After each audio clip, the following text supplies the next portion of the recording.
Hello, and welcome to the launch of the IEA's first ever Latin America Energy Outlook. I'm Jethro Mullen, head of the IEA's communications team, and I'm joined today by IEA Executive Director Dr. Fatih Birol and report lead author Stephanie Boucart. We're also very pleased to have with us today leaders from three key international institutions involved in energy issues in Latin America, who will also be discussing the report with us. During today's event, Dr. Birol will make some opening remarks, and then Ms. Boucart will present the key findings of the report. After that, our three guest speakers from the Inter-American Development Bank, the Latin America Energy Organization, and the UN Economic Commission for Latin America and the Caribbean will provide their reactions to the report. We'll then have time to take some questions from journalists. For the journalists taking part in the webinar, we invite you to send your questions via the Q&A function in the Zoom. You can do this at any point during the presentation, and we'll also take a 2-minute break right after the presentation for you to enter your questions. And with that, I'll hand over to our Executive Director, Dr. Birol. Thank you very much, dear Jethro. Greetings to everybody from International Energy Agency headquarters.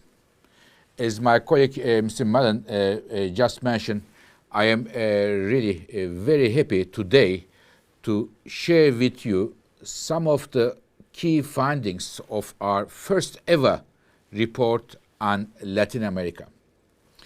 Now, this report, ladies and gentlemen, comes in our view at a very critical time for Latin America. Because when we look at the world energy system, which we do at the IEA on a daily basis, we see that the clean energy transitions are moving fast and faster than many people realize. And we think there is a big opportunity for Latin America to be a key part of this clean energy transition and benefit from this transition immensely. This is one reason we thought we should make this report. The second reason is we are also observing that in Latin America, many governments are putting the clean energy, or in general energy issues, climate change, as a key priority for their government programs. The existing governments, new governments taking the offices. So we thought this would be a timely input for their thinking.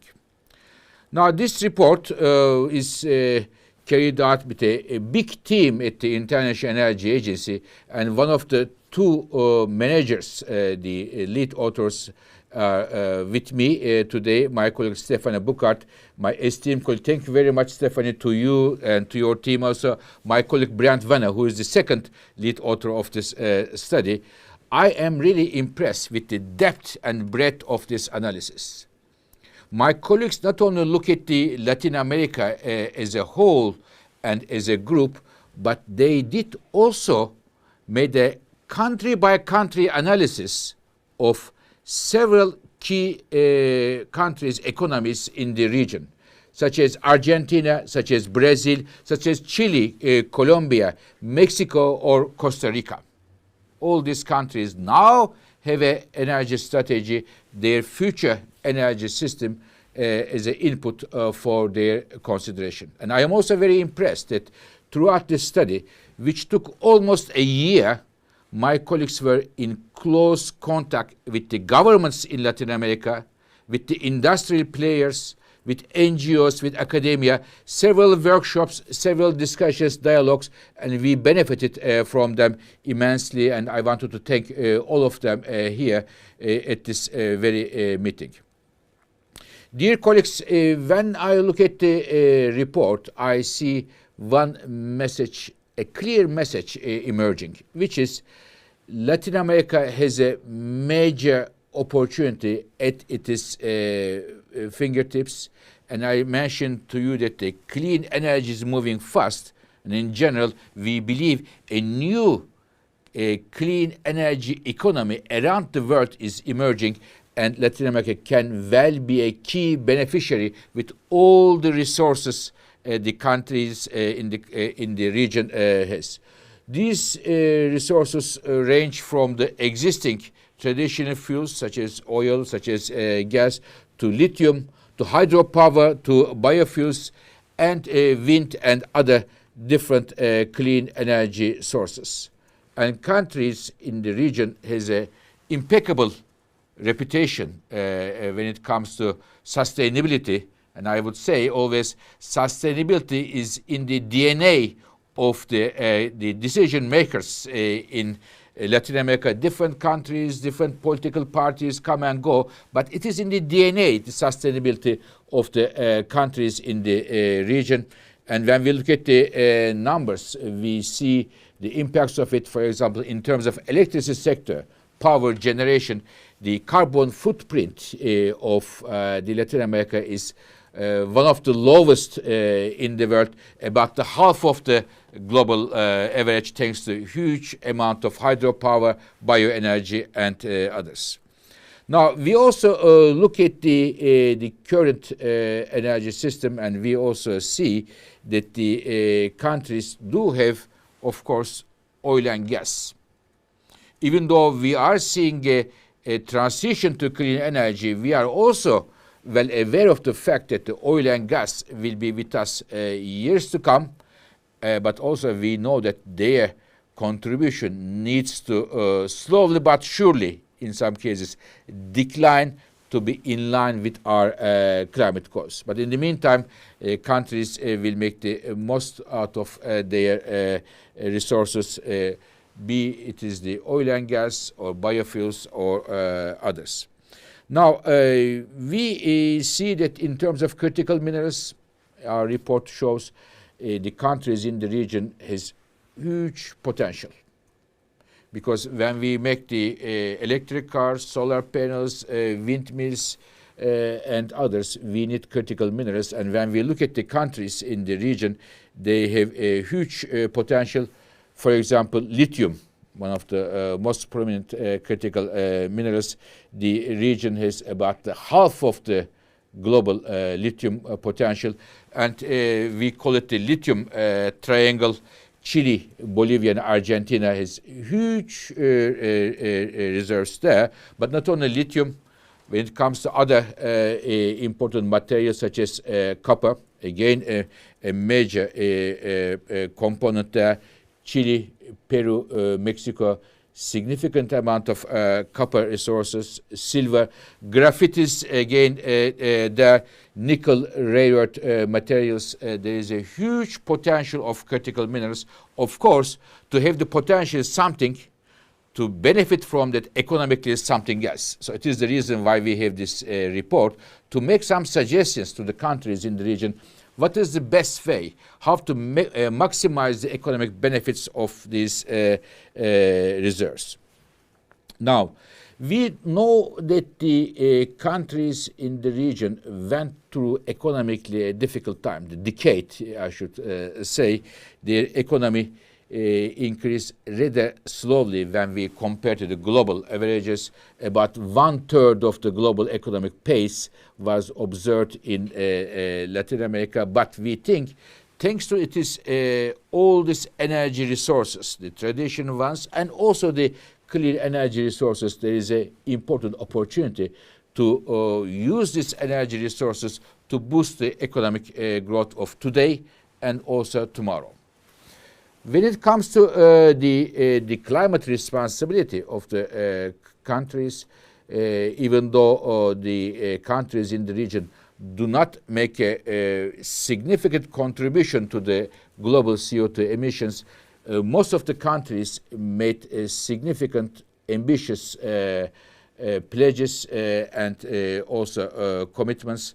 And we think if those commitments are met, moving into clean energy domain, there is a lot of oil and gas that the countries are producing today. They may be used for exports, bringing the hard currency money to the economies. But also in terms of the renewables, there is a huge opportunity there, and we think the wind, solar, biofuels will be the three key drivers of the renewable expansion in the region.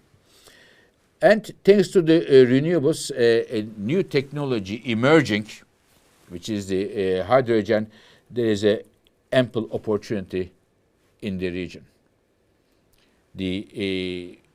When we look at the cost, which is a key issue for the green hydrogen or low-cost hydrogen, whatever you call it, Latin American countries ranging from Chile to Brazil, from Colombia to Argentina, and many others, they present one of the most cost-effective ways to produce clean hydrogen. This is a major advantage when all the countries around the world, almost all the countries around the world, would like to make most of the hydrogen potential at home, but also importing from the major resource holders such as Latin America. Now, in terms of the critical minerals, I wanted to also mention, as it is very clearly discussed in our report, having the critical minerals at home is something, but the question is, in our view, not only to export the critical minerals, but to refine and process it at home and to get much more value added from these resources. It's a very, in my view, important element that the countries, in my view, need to consider, not only just export the raw material, raw critical minerals, but process it, refine it at home, and then export it to other countries. There are some issues we think the governments, as it was mentioned clearly in our report, need to consider. First of all, the transition to clean energy needs to be an orderly one. You cannot go from one day the economies based on oil and gas, tomorrow everything goes to clean energy. There should be an orderly transition, and this needs to be well designed by the governments, and governments are here in the driving seat to make sure that their countries, their economies are ready for the next chapter of the economies, namely clean energy economies, but making sure that from today's energy system to go to the tomorrow's energy system in an orderly way to maximize their energy resources. The second one is that we believe the transition to clean energy needs to be in a fair way, in an equitable way. And we need to make sure that all the segments of the population needs to benefit from the clean energy transitions, especially those low-income groups, indigenous people, and the disadvantaged, economic disadvantaged parts of the population. We need to see clean energy transition with the support of the people. Therefore, fairness and equity is very important for us. We know that the access to electricity and access to clean cooking is still a problem in some of the countries, and we think this needs to be give a high consideration. And again, I wanted to underline the critical minerals deposits in the region is a gold mine. I know they are not gold, but there's a gold mine for the countries, for the economies. How to make the most out of it is very important. When we export it, if we just export it through different trade negotiations, we want to tell the governments, please negotiate Latin American countries very hard with the buyers and look at the global picture, not only today, but tomorrow, because their prices may go up. Make the right negotiations with your trade partners.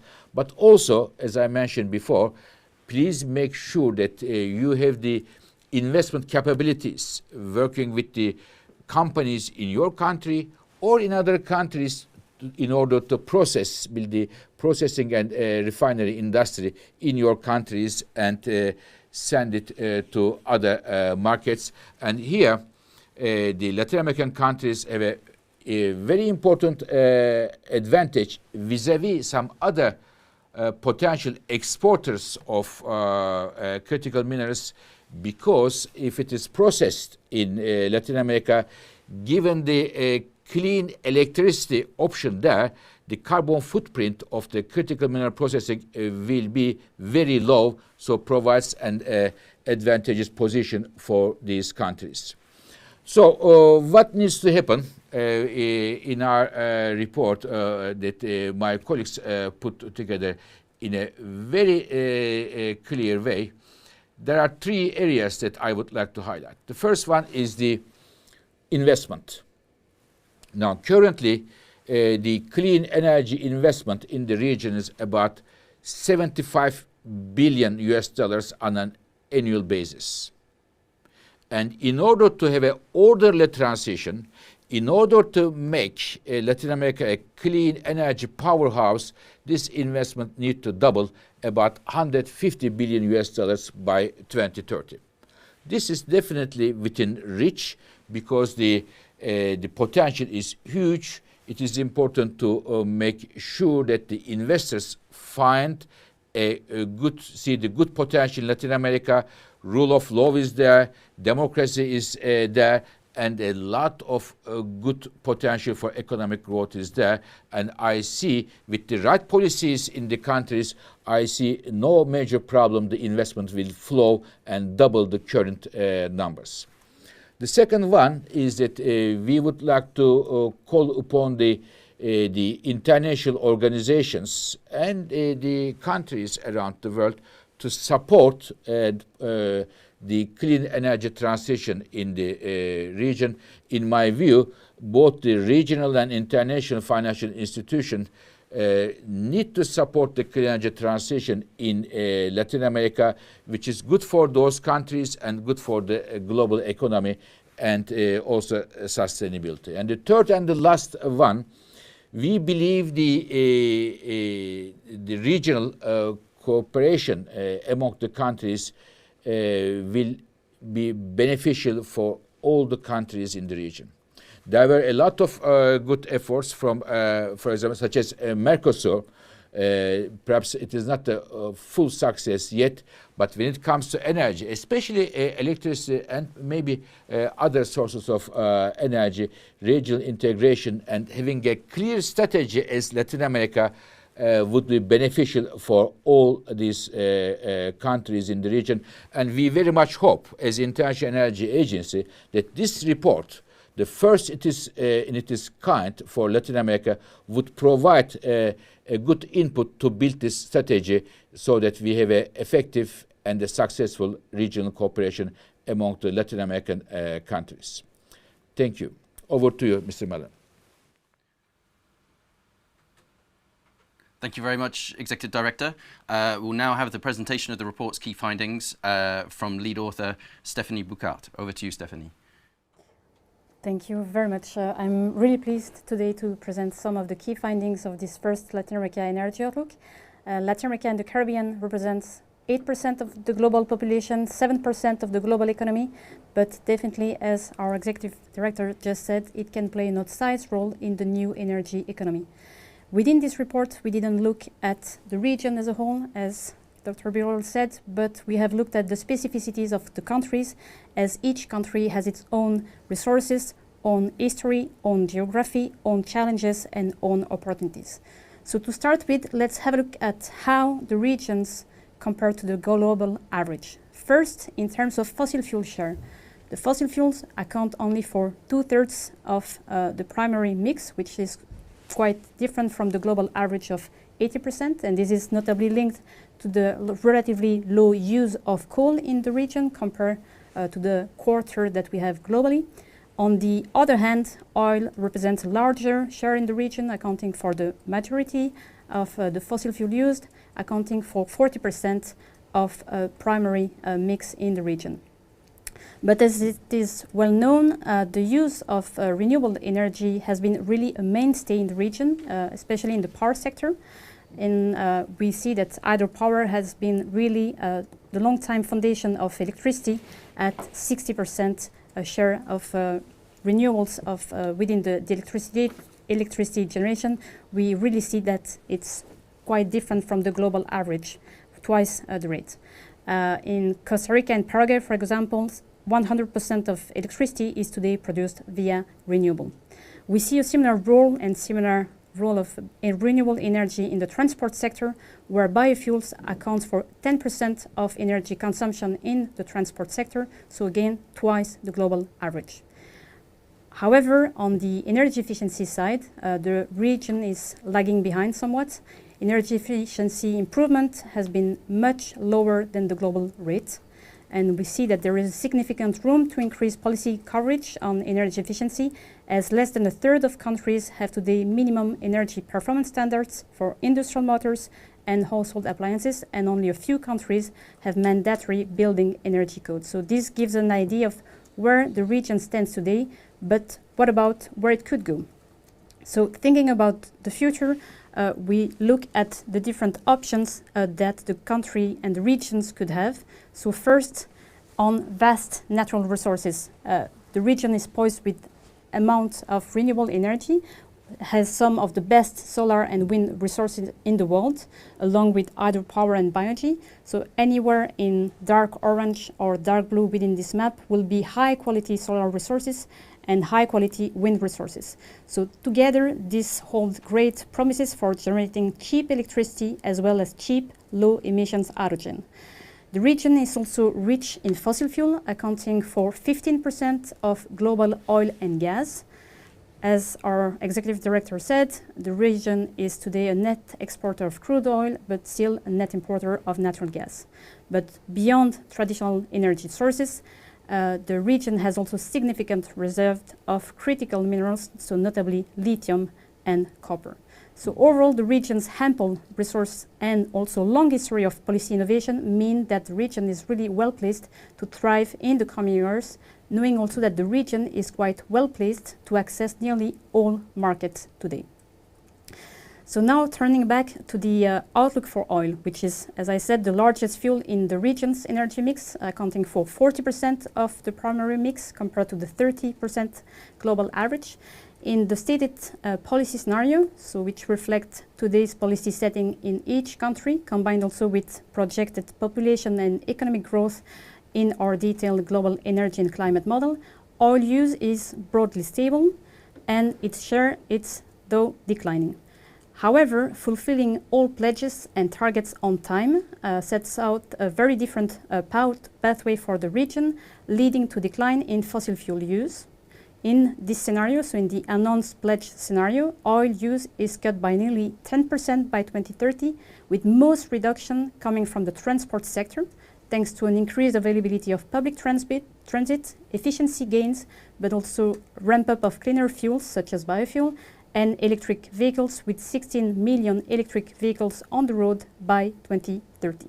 In this scenario, the APS, the announced pledge scenario, 1 out of 5 cars and buses sold in 2030 is electric, compared to a less than 1 percentage point today. But we see great example already when it comes to electric bus in the region, with Chile and Colombia being in the top 10 countries with the largest electric bus fleet today. Beyond electrification of transport, we see also electrification of buildings and industry accounting for this cut of oil use. But at the same time, as was said, our oil production in the region continues to grow to 2030, led by major increases, notably in Guyana and Brazil. In fact, over the period to 2030, these two countries, Guyana and Brazil, are 2 of the 3 largest increase in oil production in the world. When combined with falling demand in the case of the announced pledge scenario, this translates in an addition of about 2 million barrels per day of net exports from the region, which would offer some diversification benefits to the global oil supply. However, any new projects will face major commercial risks if the world is on track to deliver net zero emissions by 2050, as oil demand declines rapidly in this scenario. As mentioned previously, in the power sector, renewables account for a big share, 60% of the electricity mix today, and coal use is quite low.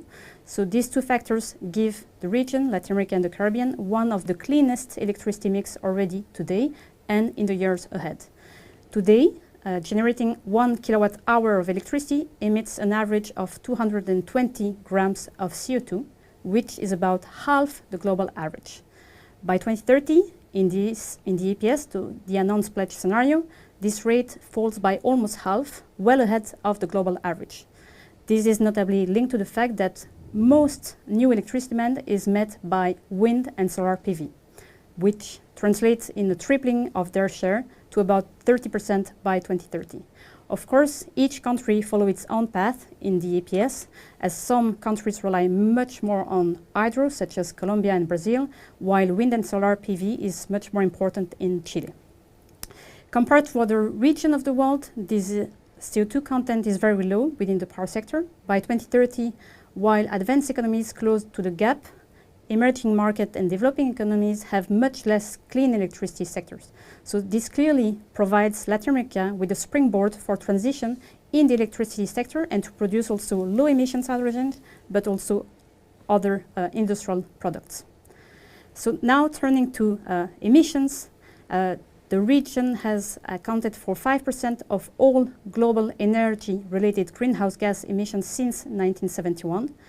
Under current policies, the level of the CO2 emissions flattens up to 2030 and increases by 10% by 2050. We see a very different picture in the case of the EPS, which assume all pledges and targets are achieved in full and on time, so notably the NDCs put up by countries, but also the 16 net zero emissions pledges. In 2030, we see an implementation gap between these two scenarios of about 200 million tons of CO2. So clearly highlighting an implementation gap of between the steps and the APS, and faster deployment of renewables, electrification, and energy efficiency are really key measures to cut that gap. By 2050, we see that CO2 emissions are below 800 million tons of CO2, but this is still far above the level that we reach in the global net zero emissions by 2050 scenario. Beyond tackling CO2 emissions, there is also an opportunity in the region to cut methane emissions from oil and gas production, as most countries in the region have signed the global methane pledge. We have assessed in our analysis that nearly 80% of methane could be reduced at low cost, and around 40% could be reduced at no net cost.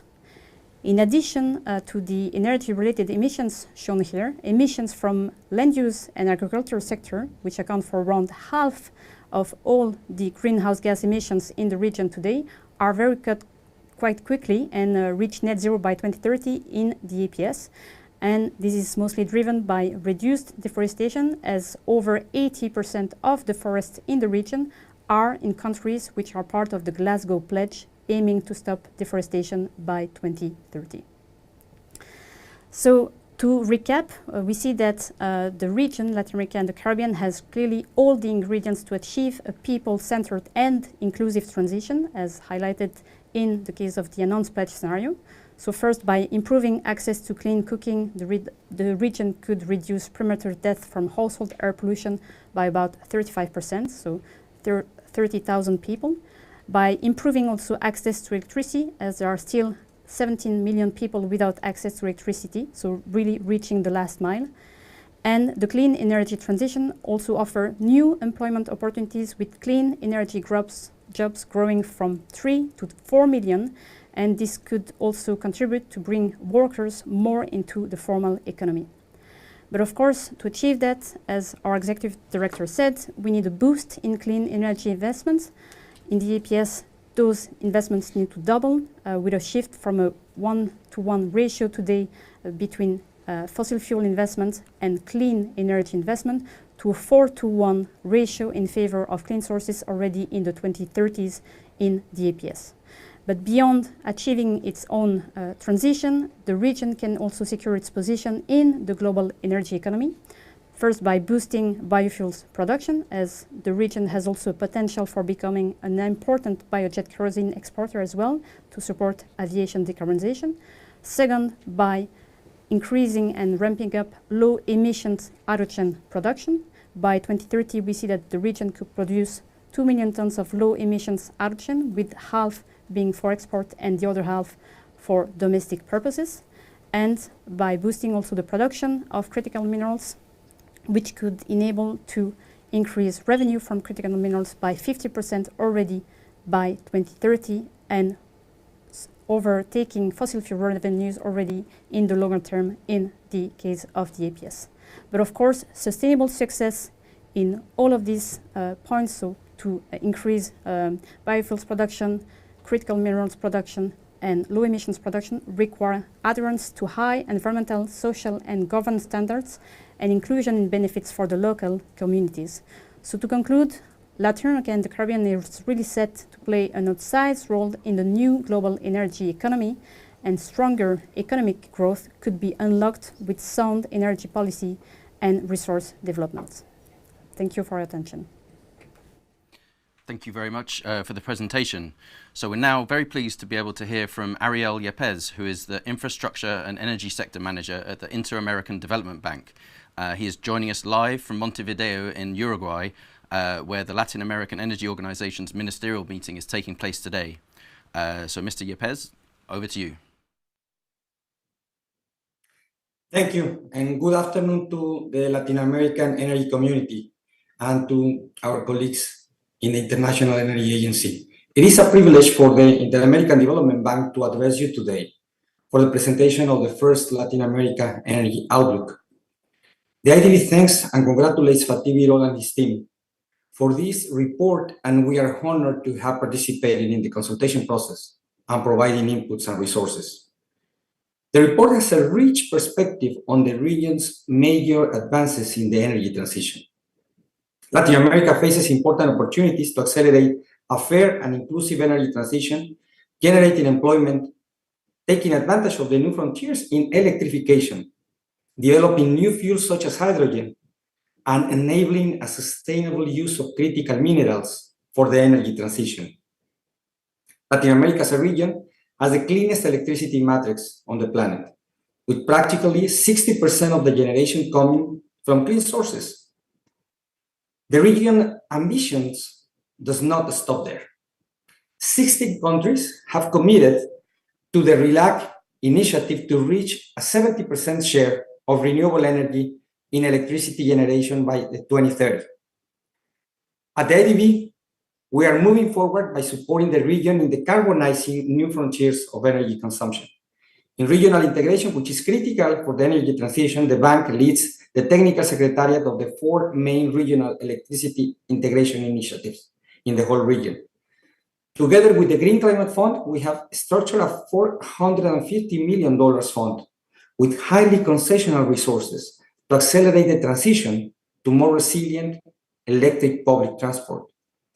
On clean hydrogen, the IDB has supported the development of 11 national hydrogen strategies, and these are critical strategic pieces for our region. We are sure the IEA's Latin America Energy Outlook, which is being launched today, will be a benchmark report that will provide key information for Latin America to continue as a leader adopting renewable energy. Congratulations once again to the International Energy Agency. Thank you very much, Mr. Yepes, for joining us from Montevideo. And we're now very pleased to be able to hear from Andres Rebolledo, the Executive Secretary of OLADE, the Latin American Energy Organization, who is also in Montevideo, where he is at the heart of the meeting of the region's energy ministers. So, Mr. Executive Secretary, the floor is yours. We are hosting the Energy Week in Uruguay, and I would like to share with you where we are going with OLADE. We are moving forward to an energy sector much more friendly with the environment and at the same time more inclusive and more aware of its responsibility by becoming one of the access and perhaps the most important for the economic and social development of our region. OLADE and its member countries are dedicated to a fair and responsible energy transition, customized and specific to each country, Latin American and Caribbean, as the green energy matrix worldwide, and we are proud of it. This report analyzes the most relevant and present issues for the energy and climate agenda for the region: efficiency, people-centered transition, critical mineral transition of producer economies, hydrogen, renewable, and regional integration.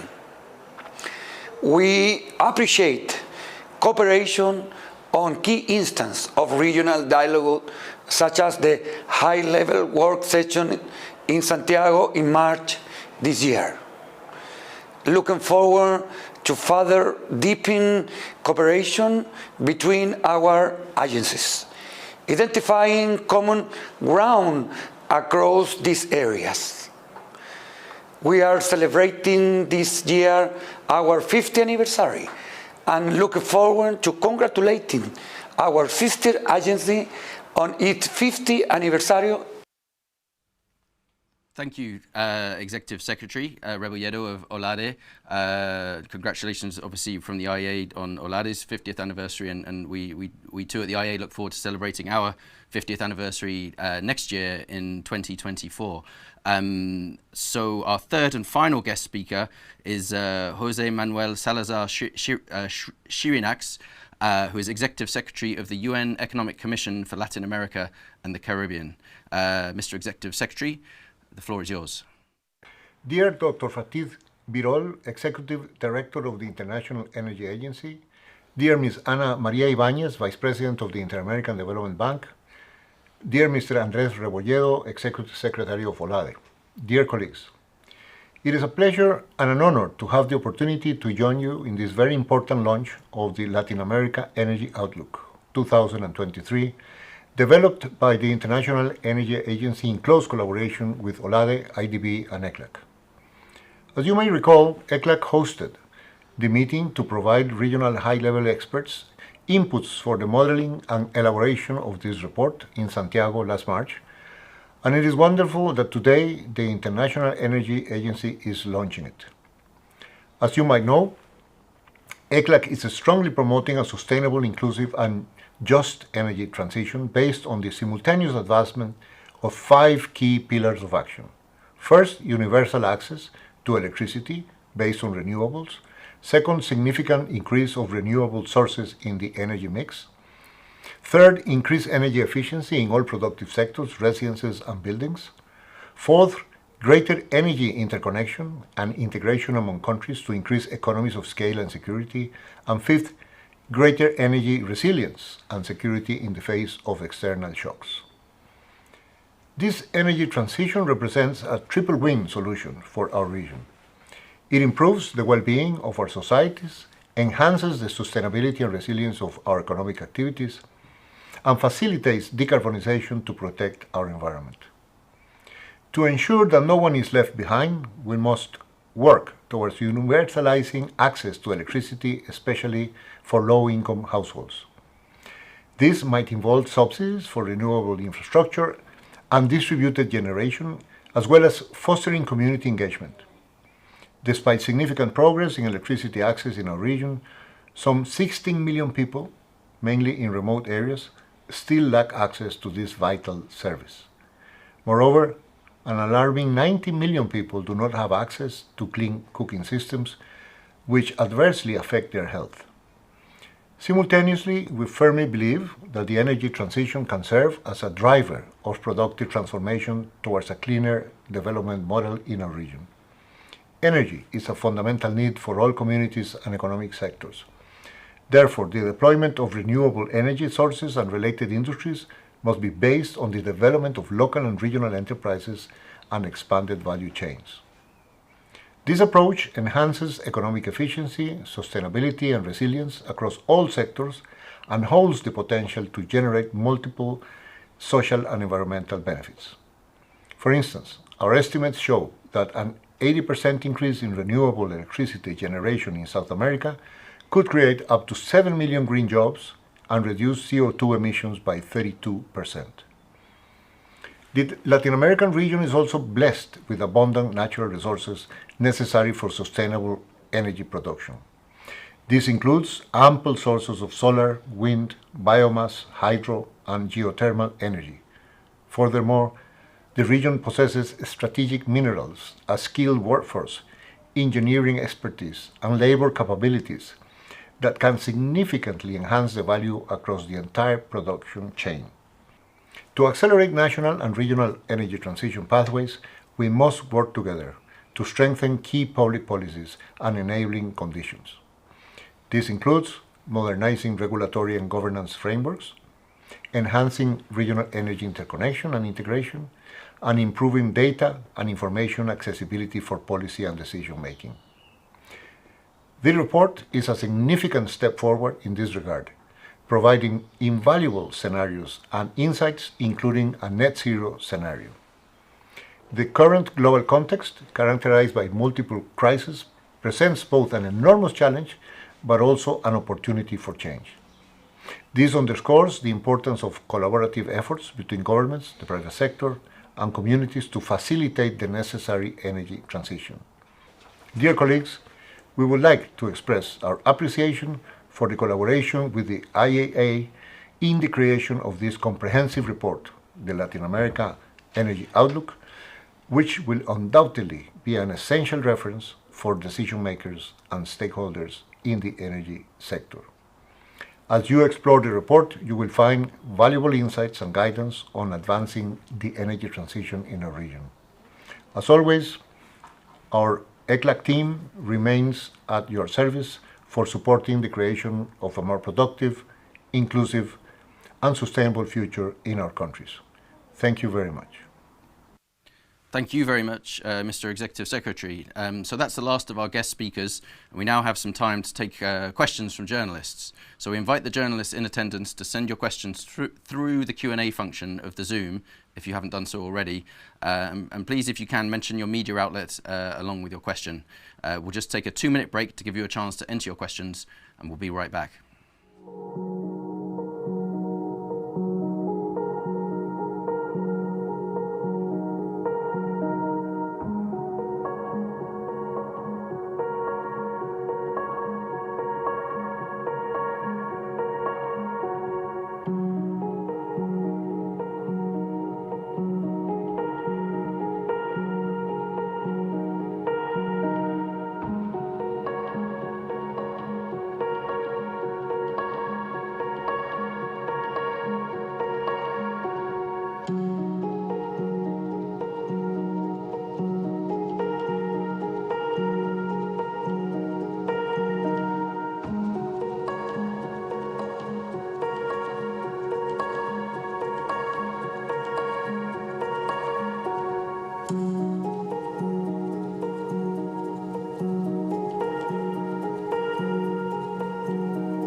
Okay, we're back, and thank you very much for the questions that are coming in.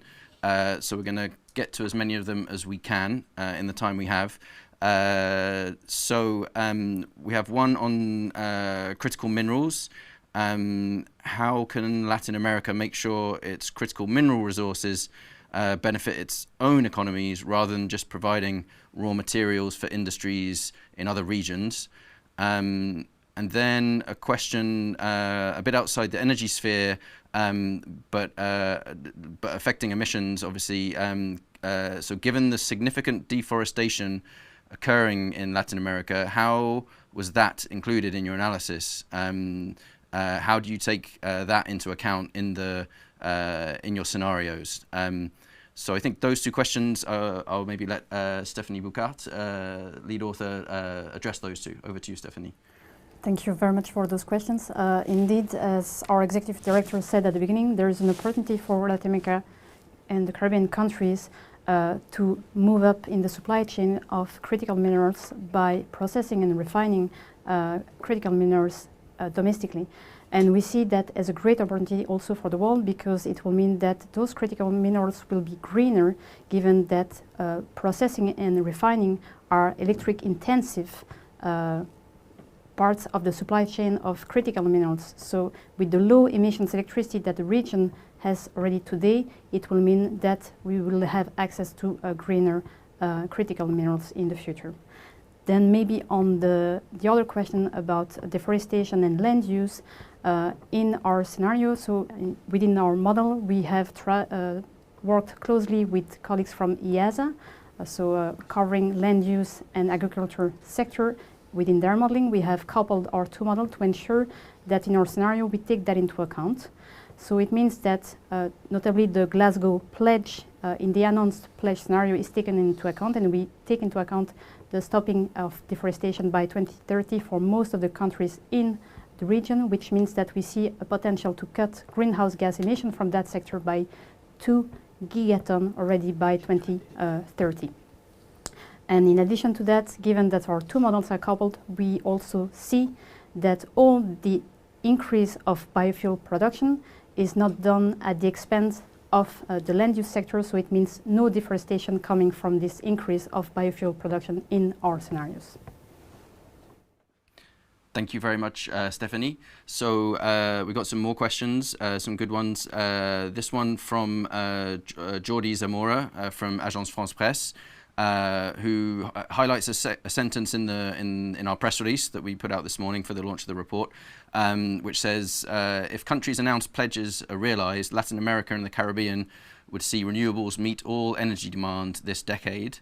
This would allow oil exports to rise by nearly 2 million barrels per day by 2030, diversifying global supply and increasing revenues. And Jordi asks, is that the goal of a sound energy transition? So I guess the dual growth of both renewables and oil exports. And then a question from Maria Monica Monsalve from El País America.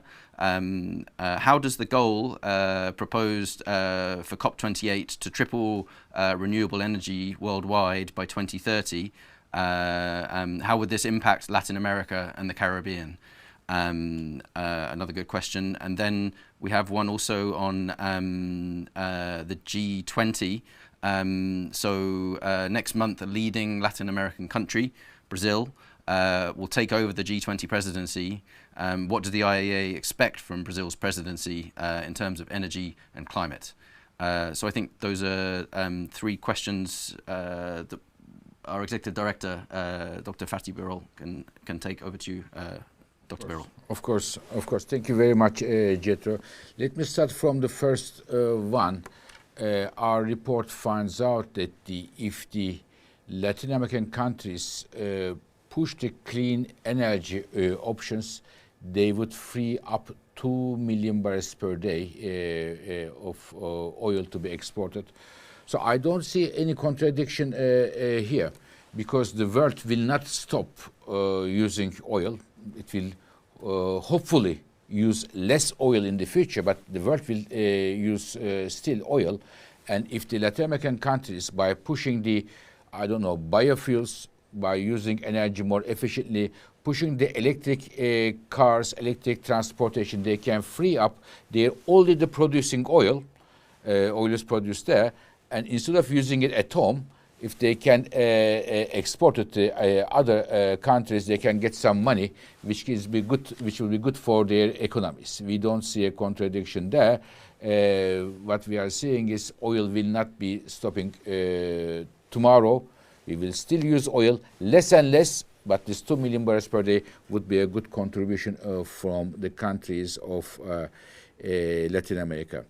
The second question is about renewables. Yes, for the COP28, we have 5 criteria in order to consider COP28 is a successful summit, and one of them is the tripling of the renewable capacity. We think one of the regions that can achieve this target is Latin America and the Caribbean region, because we have huge potential, as my colleague Stephanie just showed in a very telling map a few minutes ago. We have huge potential of untapped solar, untapped wind, huge potential and good quality potential. We have still hydro, we have still bioenergy. I think Latin America can achieve this target and be once again one of the leaders here. The third question about the G20 leadership of presidency of Brazil. I am very happy that Brazil is going to be the president of the next G20 for several reasons. I am happy. First of all, Brazil is an energy country, and the sustainability is, as I said before, in the DNA of Brazil and other Latin American countries. In Brazil since 30, 40 years, not only the governments, but the men and women in the street, sustainability is a critically important concept for them. So such a country with a huge energy country, with a lot of experience in the energy sector, and also sustainability being a major priority is definitely one of the reasons that I am happy. The second reason I am happy is that it is the voice of the emerging world. We had Indonesia 2 years ago, this year India, and once again another G20 country, a leader in the global economy. Brazil being a presidency is very good, and on top of that, the voice of Latin America will be heard much strongly at the international fora. It is one of the reasons that I am happy. And I hope that we will hear from the Brazilian government their priorities, but knowing my Brazilian colleagues, having a good discussion with President Lula in the recent G7 summit in Hiroshima, I expected the fairness and the people-centered transition would be at the heart of their energy program, which is what I hopes. And as International Energy Agency, we are very keen to support the Brazilian government for this very important international role. If I may, Jethro, just to finish this session by saying that many thanks for the colleagues, the friends who are following this rather, in my view, important launch of our report. I just heard from my colleagues that some 40,000 people around the world, especially in Latin America, following this the live stream launch of our report. Many thanks to them for following it. And throughout this putting this report together, hundreds of energy experts in Latin America did support us, did help us, gave us advice, guidance with thoughts, with data, with their views in workshops, on bilateral meetings. Many thanks to them. Many of them we already thanked in our report. Thanks a lot to them. And also my thanks go once again to my colleague Stephanie here on my right, on my side always. Thank you very much, Stephanie. To you, to Brent, and the entire IEA team working on this very important report. We very much hope, as International Energy Agency, that this report provides the input for the Latin American governments, for Latin American people to have a better energy future. Thank you. Thank you very much, Dr. Birol. That is all we have time for today, I'm afraid. We've gone a bit over time to fit in as many questions as we can. If any journalists have questions that didn't get answered during the Q&A that you'd like to follow up on, we invite you to reach out to our press office and we'll get back to you as soon as we can. I think Dr. Birol has covered us well with the thanks, so I'll just remind you that the full Latin America Energy Outlook is available for free on our website, iea.org. So please do go take a look. It's all there, available for free. And that's all for today. Thank you and goodbye.